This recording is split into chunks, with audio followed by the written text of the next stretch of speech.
I should probably just start at the beginning. The name's Sly. Sly Cooper, and I'm a thief. From a long line of thieves. In fact, thieving is the family business. And business was good. Although, until recently, I considered myself retired. Having hung up my mask and cane, I was enjoying life on the other side of the law. In the company of a certain lovely Interpol agent named Carmelita Fox. She and I had a history, which generally involved her trying to lock me up. So, I should mention our current situation was only possible because she thought I had amnesia. I didn't. It was great to finally enjoy each other's company without a shock pistol being involved, and we quickly put the past behind us. But as time went on, the old itch came back, and I knew I needed to pull a heist. I should also mention that as a master thief, I only steal from other thieves. So it took me a while, but I finally found what I was looking for. My target was an upstart art mogul, a real hotshot collector. He seemed respectable, had even opened a new museum. But I could smell a rat. Reliable sources told me he was dealing in black market antiques worth millions. So I felt he should share the wealth. I was working on a plan when one night, as if on cue, Bentley showed up. Bentley was the brains of our operation, the mastermind. We grew up in the same orphanage where we bonded over stealing cookies, our very first heist, and we've been best friends and partners ever since. We hadn't seen each other for a while, but I knew immediately that something was up.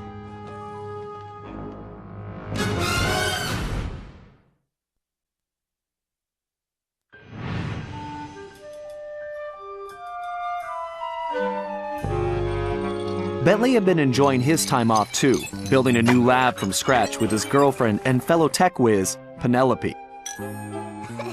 She had joined the team on our last caper, and the two of them had really hit it off. Apparently, they just finished work on a top-secret project when Penelope had simply vanished. Bentley was worried sick. He searched frantically but found nothing. Then, he noticed something that completely stunned him. In his spare time, Bentley had been researching the Thievius Raccoonus, the Master Thief's handbook passed down through the Cooper family for generations. Its pages overflowing with the exploits and secret techniques of my esteemed ancestors. Only now, those pages weren't so full. In fact, they were disappearing right before Bentley's eyes. Realizing there was no time to waste, he gathered his gear and raced off to Paris.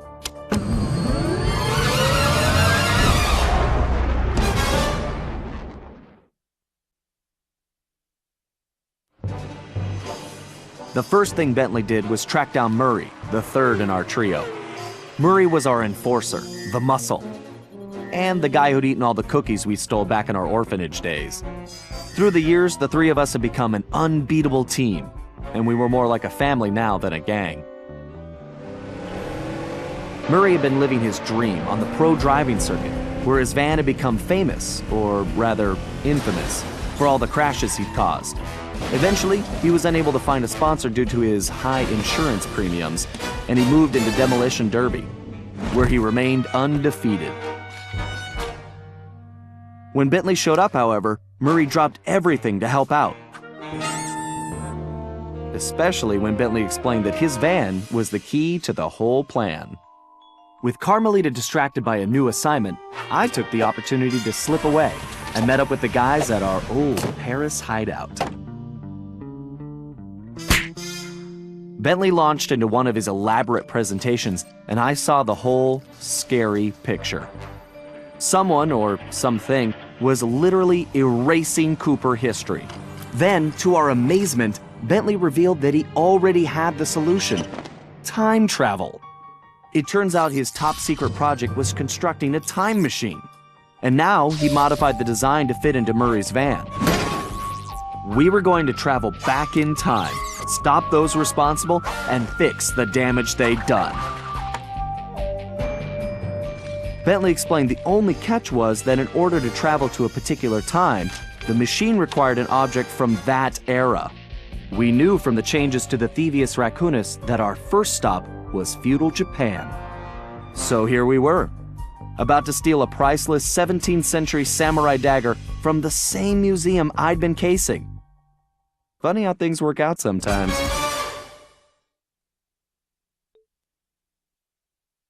Well, what else can I say about Carmelita? As you can see, our relationship is complicated. And I just succeeded in upgrading it to hazardous. I certainly wasn't expecting her to crash the party. She'd been so busy with her latest case, I never thought she'd have her eye on me. In fact, I'd kind of been counting on it. But then, I should have known better than to underestimate Inspector Carmelita Fox. As much as she liked having fun, Carmelita was serious about her police work. And now, I had a lot of explaining to do. But the plan was in motion, and there was no stopping now. Even though I was thinking I'd need the time machine just to patch things up with Carmelita. Before the heist, we'd recruited our disco-loving, scuba-diving friend, Dimitri Listeau, to look after the Thieves Raccoonus. Because it was irreplaceable and the only guide we had, it was far too risky to take the book through time with us. Bentley had even invented a communication device to allow us to contact Dimitri no matter where or when we traveled. It was a perfect situation, since it allowed him to update us on any changes to the book while limiting our exposure to his fashion critiques. Everything was happening so fast. The past few days were just a blur. But as we howled through the time vortex, I realized we were in for a very long trip.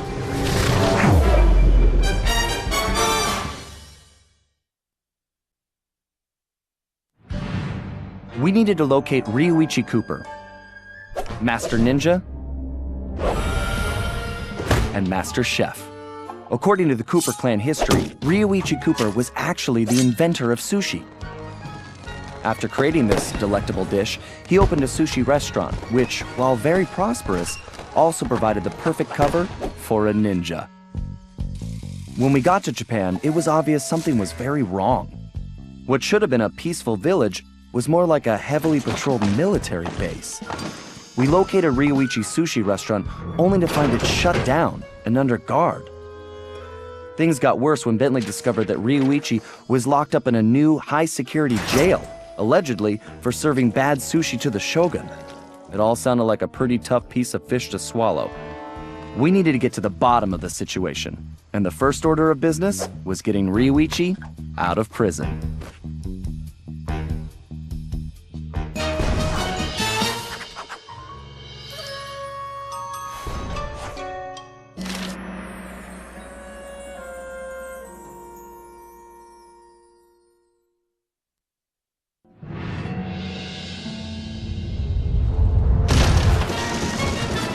After rescuing Ryuichi, we returned to the hideout. Unfortunately, there wasn't much time for family reunions. We needed to figure out what was going on, and fast. Ryuichi confirmed that the source of the trouble was the tiger we had tracked in the village, someone calling himself El Jefe. After some more database digging, Bentley was able to uncover his Interpol file. El Jefe had an impressive record. Over the years, he had taken over dozens of small countries around the globe, usually for the highest bidder. He was a ruthless mercenary and military strategist of the highest order. In fact, he once boasted that he could overthrow a country commanding only 3 blind mice, armed with plastic spoons. According to his file, this guy had mysteriously vanished a while back, just as the authorities were closing in. Well, we had found him, and we needed to take him down. It looked like we were in for a tough battle, so we decided to start with Ryuichi's sushi shop.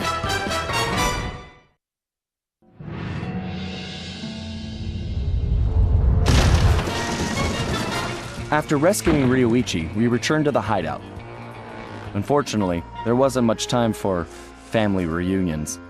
We needed to figure out what was going on, and fast. Ryuichi confirmed that the source of the trouble was the tiger we had tracked in the village, someone calling himself El Jefe. After some more database digging, Bentley was able to uncover his Interpol file. El Jefe had an impressive record. Over the years, he had taken over dozens of small countries around the globe, usually for the highest bidder. He was a ruthless mercenary and military strategist of the highest order.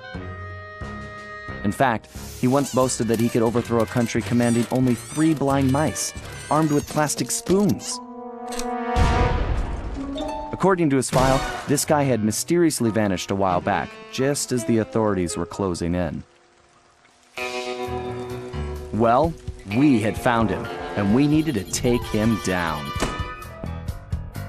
It looked like we were in for a tough battle, so we decided to start with Ryoichi's sushi shop. El Jefe was defeated, disgraced, and delivered to the cops. But it was a hollow victory. I'd failed to get back Ryoichi's cane, and we still had no idea who was really behind this whole thing. One thing was for sure, it was somebody powerful enough to have his own private army. We contacted Dimitri for an update on the Thieves Raccoonus, and it looked like Tennessee Kid Cooper needed our help next. That meant we needed to travel back to the 1880s. Luckily, one of the goons that took Ryoichi's cane had dropped what looked like an old sheriff's badge. Bentley had been trying to figure out where it might be from, but now it all made sense. After sampling the badge, Bentley was able to calibrate the time machine. As we prepared to make the jump back to the Old West, I found myself wondering how Carmelita was doing.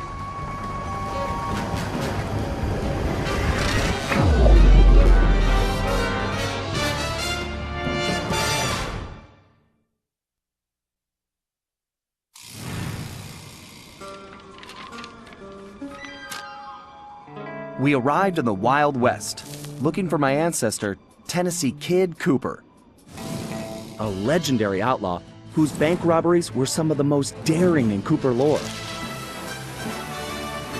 When we arrived, it took some time to locate him, but we eventually found him in prison.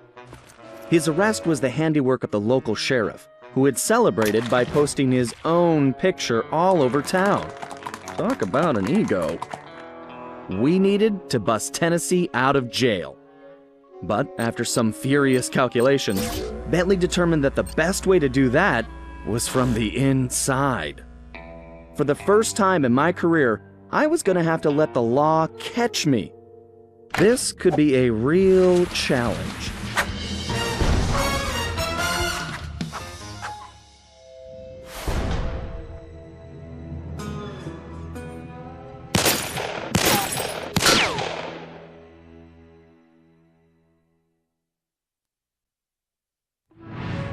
Somehow, we had managed to survive and make it back to the hideout. Once there, Tennessee gave us the lowdown, how he'd been planning the bank heist that should have gone down in Cooper lore as his masterpiece, only to have a mysterious new sheriff arrest him before he even reached the bank. Curiously, the robbery still occurred, and all the bank's gold was stolen. Tennessee was charged even though he was already in prison, and the gold was never recovered. Of course, he had a strong suspicion it was Sheriff Toothpick himself who had stolen the gold and framed him. And after a little research, there was no doubt he was right. Bentley was able to uncover plenty of information about the sheriff. Although he changed his appearance somewhat, Toothpick was a two-bit gangster from present-day Eastern Europe. According to his file, he'd grown up loving two things: gold and cowboy movies. He eventually specialized in gold robberies, and for a while had masterminded some of the largest scores around the world. Then he abruptly vanished. The word was he had always thought of himself as a gunslinger, and it looked like he had found a way to make that a reality. The guy was a real loose cannon. We'd have to watch our backs if we were going to steal back the missing gold and restore Tennessee Kid Cooper's reputation as the greatest outlaw of the Old West. When I saw that arrogant little, that no-good lying, I should have tied his mangy tail around his neck. I should have blasted that smug look right off his face. I should probably just finish my story. After the Cooper gang escaped at the museum, I decided to follow my nose and take a look around. I'd been investigating the trading of stolen antiquities on the black market, but I'd never guessed that two-faced ringtail was involved. Then as I turned a corner, I was stunned to see a huge stash of stolen treasure right there in the museum. And even more shocking, Cyril Le Paradox himself unloading them. I couldn't believe it. The billionaire art collector and museum patron was behind this? I was so surprised that by the time I reacted, his goons already had me covered. Then that slimy sawed-off runt had me thrown into some vile machine. And the next thing I knew, I was playing cowboys and criminals. The Old West? Time travel? It was completely loco. Sure, Le Paradox had done some time in his youth, but he'd been squeaky clean ever since. And Interpol had never considered him a suspect. There were rumors about the source of his wealth, but nothing had ever been proven. Now I knew I'd solved that mystery. And of course Cooper and his little friends were involved somehow. Why was I not surprised? The Fleabag tried to feed me some story about having to rob the museum to save the future. But I was done listening to that liar. I needed to get back to Paris. But that toad toothpick had stolen Murray's van, and Bentley's time machine along with it. I finally cracked the case, and now I was stuck in this lousy dust bowl with the Cooper gang. I don't know what made me angrier. Not being able to bust the lowlife skunk, or being trapped here with that lying ringtail. Ooh! The only bearable thing about this whole mess was that at least Cooper's ancestor was a gentleman.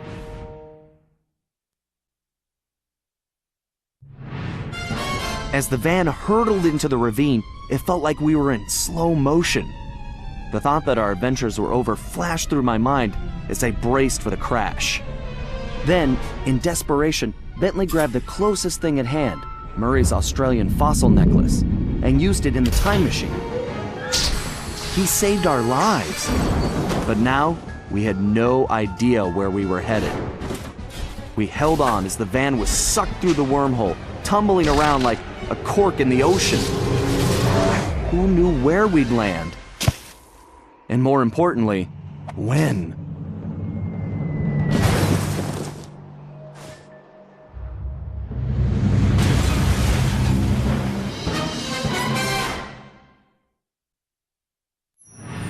Things weren't going very well.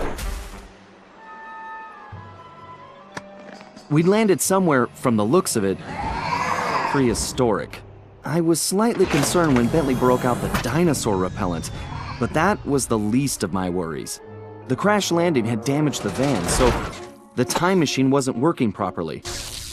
Not only was traveling back to Paris impossible, but we couldn't even raise Dimitri on the transceiver.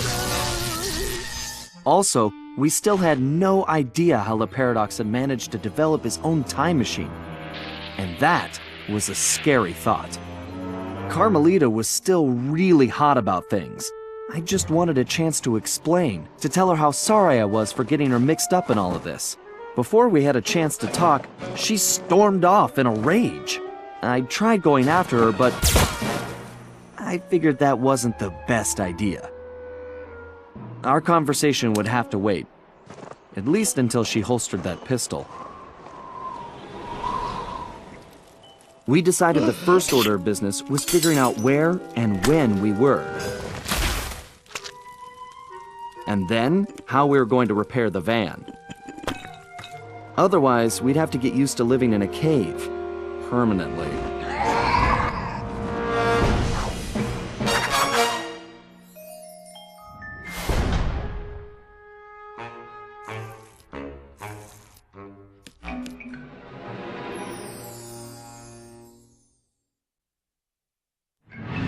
We got Bob safely back to the hideout, where everyone took an immediate liking to him. And he took an immediate interest in our gadgets. While he was busy, Bentley provided the background on his former captor. The guy's name was Grizz, and he'd made his fame in the art world. Once a common street thug, he'd been thrust into the limelight when he was plucked from the gutter and made famous by a prominent pop artist.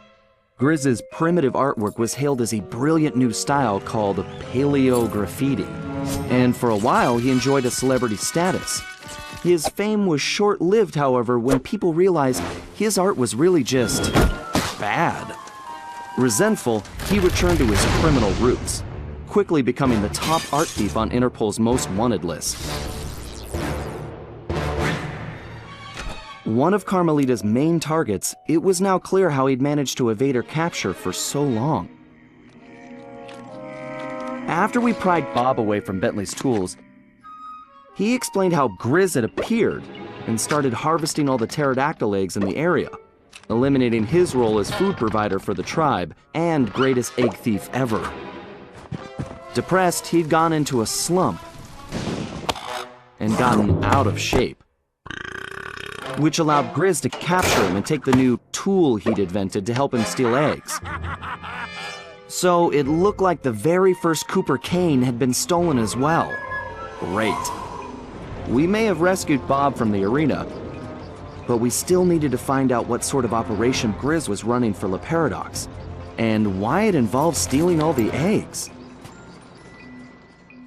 We also needed Bob's help to find the rest of the van parts, and that meant we had to get him back into climbing shape, fast.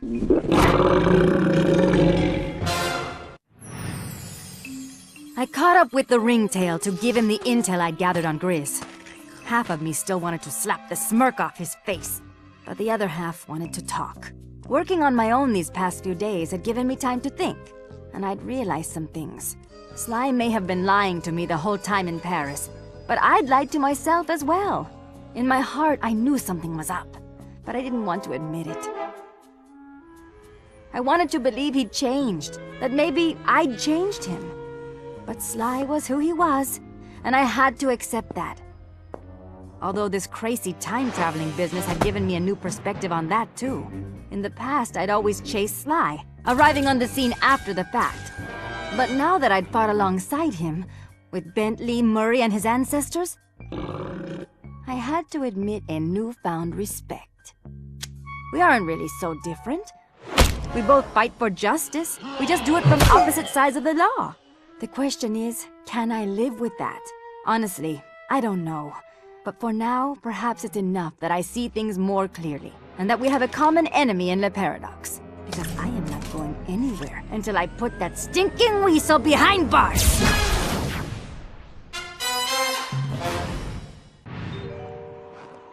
Carmelita had cooled off a bit, but she hadn't forgiven me yet, and I really couldn't blame her. The last thing she wanted to do was join up with a bunch of thieves, something that went against everything she stood for. I could tell it was a tough decision, but in the end, she knew it was probably her only shot at busting the paradox. Dimitri was happy to finally hear from us, as he'd been worried his bros were warping their faces off, whatever that meant. He pointed us to our next destination, medieval England, and as it turned out, Grizz's crown was the perfect object to get us there. So, although we'd only uncovered this Ice Age scheme by accident, luck was definitely on our side. And we left in a confident mood, ready to tackle whatever fate had in store for us.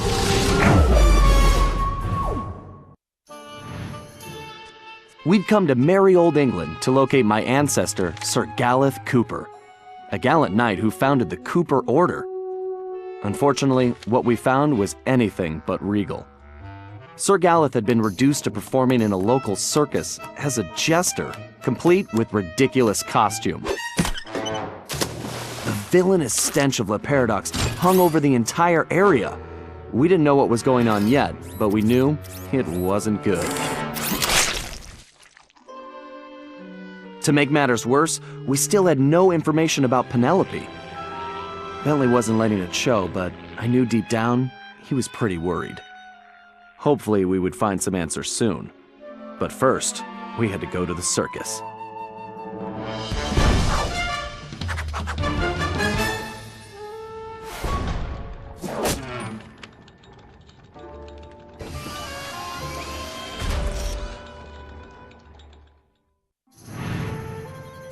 Once Sir Galeth calmed down, we returned to the hideout and got the whole story.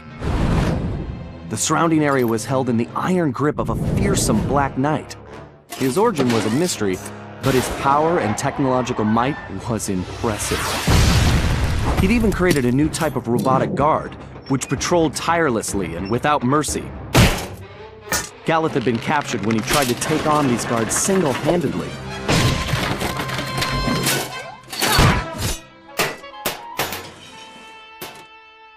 Bentley searched every criminal database in existence, but couldn't find a thing.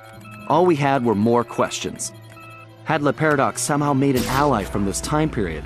And how had this Black Knight managed to create those mechanical monsters? When we explained to Sir Gallup who we really were, I don't know if he believed us or not. But it didn't matter. He just started ranting about taking the fight to the enemy and restoring the Cooper honor. Needless to say, the guy was a little intense. Until we figured out what was going on, I could see we were gonna have to keep him on a short leash. When Bentley returned to the hideout, he crawled into his shell and wouldn't come out. Nobody could blame him. Penelope may have betrayed our friendship and trust, but she betrayed Bentley's heart. I knew he blamed himself for the whole predicament, but it wasn't his fault. Everyone took turns trying to coax him out, but nothing worked. In the end, it seemed that Bentley would have to come back to us on his own. Unfortunately, we couldn't wait around. We had a villain to take down, with or without Bentley's help. And this time, it was personal.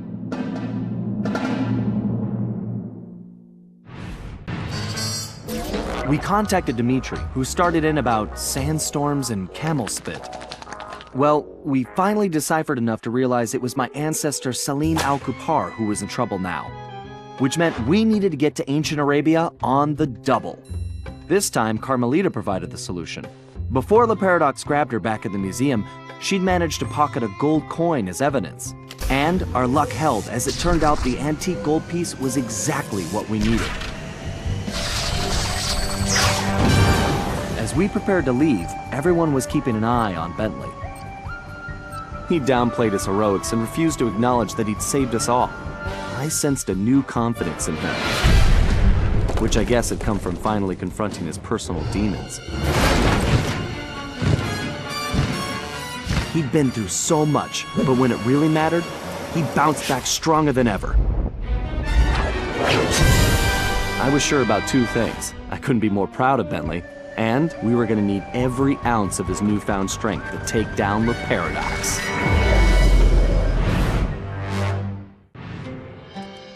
We'd traveled to ancient Arabia to find Salim al-Kupar, an ancestor said to possess the stealth of 40 thieves. No surprise then when Bentley's research revealed that this guy was a charter member of the infamous 40 Thieves. For once, it appeared we'd have plenty of backup to help out with this job. When we arrived, however, we were shocked to find that most of the thieves had already retired. Having made their fortunes and gotten older, these great thieves had decided to call it quits and enjoy their golden years in peace. What wasn't shocking was the unmistakable presence of Cyril Le Paradox. Nasty-looking guards patrolled everywhere, and it was clear that something sinister was going on. After some detective work, Bentley had even worse news. No one had seen Salim al-Kupar for some time. He had been working with a few of the remaining thieves, but had simply vanished. So where was he? That was the first thing we needed to figure out.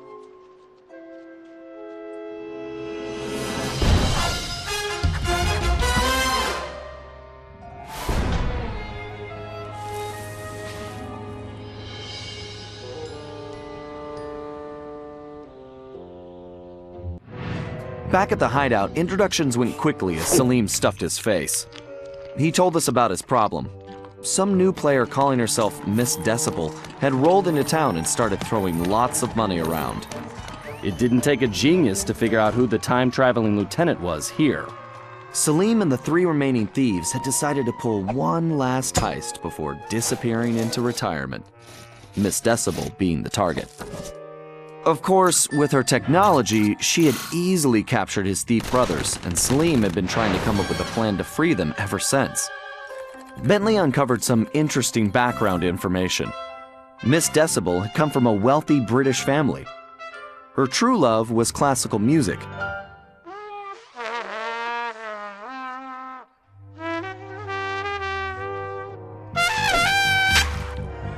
Unfortunately, her complete lack of musical talent, coupled with an extreme temper, made for a volatile combination. After suffering a freak accident during a tantrum, she was left unable to play music normally. However, when she discovered she could control people with her hypnotic tones, a new criminal was born. She began using her devious talents to control others, forcing them to commit crimes for her. We told Salim about the paradox, and the whole thing made some strange kind of sense to him. The bad news was that he wasn't completely convinced that we were there to help him. I could see I was going to have to prove myself. Again. We may have stopped Miss Decibel, but it meant absolutely nothing. We were on the ropes. Le Paradox had beaten us every step of the way, and he held all the cards. Carmelita, my ancestors' canes, and now his fake pedigree. I couldn't remember a time since we teamed up that we felt so defeated. And talking to Dimitri didn't help. He was freaked out and yelling about having to boogie down in Skunk Town. So as usual, his words made little sense. But the message was clear. We had to get back home fast. We may have been down, but we definitely weren't out.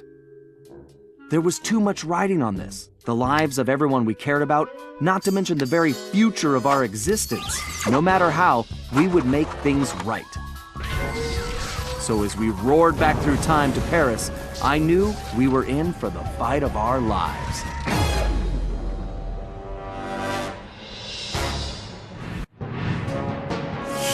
We'd finally made it home to Paris, only to find a place we hardly recognized. It was obvious Le Paradox was now in control, since his face covered the city like a bad rash. The only positive was that Bentley was able to dig up a lot of dirt, including the fact that Le Paradox was from a family of thieves himself. And then we made a major discovery. I knew that my dad's heist of the world's largest diamond had made him a legendary thief, but what I never knew was that Le Paradox's father had planned to steal it first, and frame my dad for the crime. Only he was a little too slow, and got himself caught instead.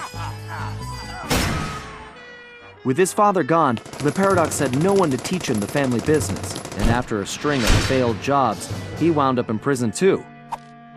It was here, ironically, that he finally got his criminal education. After his release, Le Paradox maintained the appearance of a law-abiding citizen. In reality, he used his prison contacts to form his own syndicate and began masterminding heists worldwide. These days, he traveled the globe as a billionaire art collector, while his real business was the trafficking of priceless stolen treasures. Clearly, he blamed the Coopers for his family's past misfortunes, and his plan was to wipe us out completely. I had to find a way to stop it, but first, I had to rescue Carmelita. It's been a while since that night, but there's still no sign of Sly. Or that cursed blimp. The skunk could barely tread water. So by the time they picked him up, he was happy to see them. Word is he earned a special cell in solitary confinement, where the only thing he'll be collecting from now on is gray hair. Both Paris and the Thieves raccoons were back to normal, but that hardly made us feel any better. At first, we just waited, assuming Sly would show up the way he always did. But as the days stretched into weeks, we had to face the fact that he was truly lost. We've stopped talking about it all the time, but I know it's all we're thinking about, even if we show it in different ways. Murray seems like his usual cheerful self, but I can tell there's a new level of seriousness underneath it all. He's on the professional wrestling circuit now, and he's really been pushing himself. I know he's doing it to keep his fighting skills sharp. Like all of us, he wants to be ready for action the minute we locate Sly. Carmelita returned to Interpol, where she threw herself into her work, busting criminals at a record pace. She's been so busy, I haven't seen her for a while now. My sources tell me she's conducting her own investigation into Sly's whereabouts. Out of everyone, I think she took his disappearance the hardest, even if she never shows it. At least not in public. As for myself, I continue to search. Even using all my technology, I haven't found a clue. The time machine is no help since we need to know where Sly was for that to work. I get discouraged sometimes, but I'll never give up. Because I know Sly's out there, and I know that wherever he is, we will find him.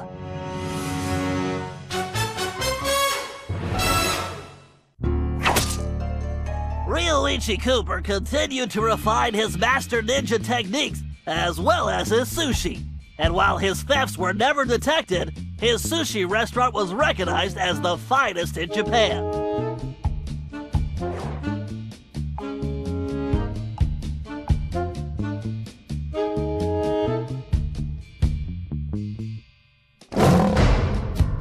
El Jefe remains behind bars. He was transferred to a South American prison, where he now works rolling cigars. Unfortunately for him, there's no smoking allowed.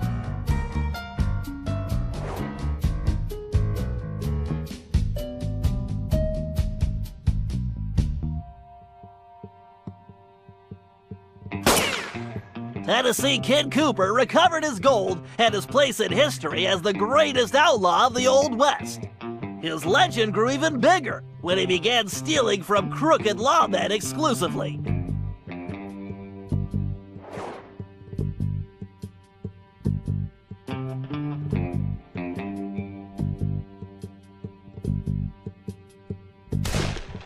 Toothpick was arrested and became part of a chain gang working on the railroads. He eventually went deaf and faded into obscurity.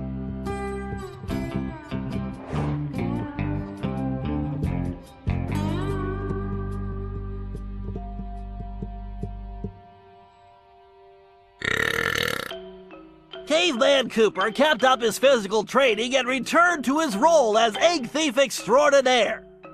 Perhaps most importantly, he pioneered the use of his cane as a tool for thieving.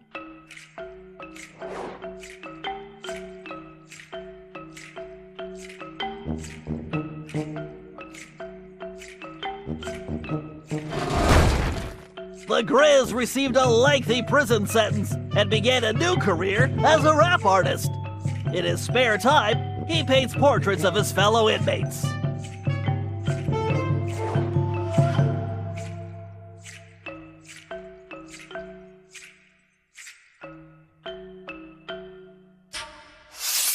Sir Gallup Cooper returned to his heroic adventures and went on to form the Knights of the Cooper Order, a gallant group that stole from corrupt nobility. He also became a successful, if overly dramatic, actor.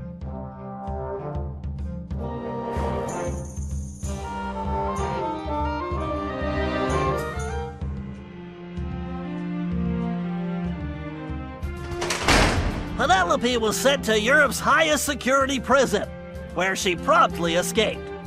She remains at large, and the police have no clue as to her whereabouts. Recently, however, I've been receiving mysterious postcards.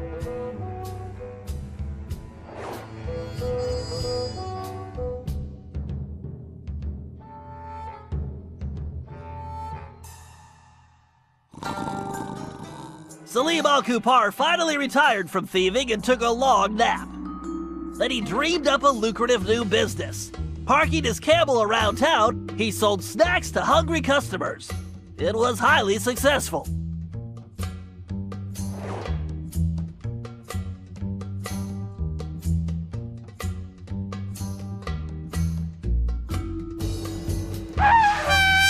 After being locked up, Miss Decibel decided to make some changes.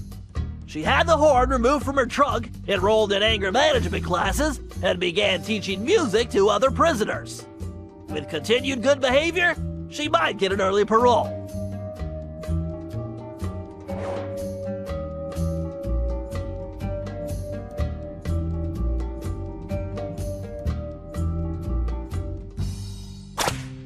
Dimitri returned to his globetrotting ways as a celebrity scuba diver, and even launched a new line of fashion wear.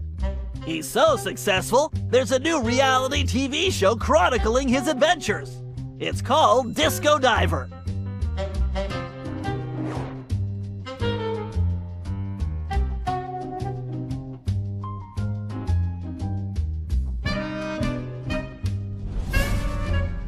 La Paradox had all his assets seized, including his art collection, and everything was donated to the city of Paris. I'm told his cell was modified to be completely odor-proof. I suppose that's good for the guards, since he's going to be living there for a very long time.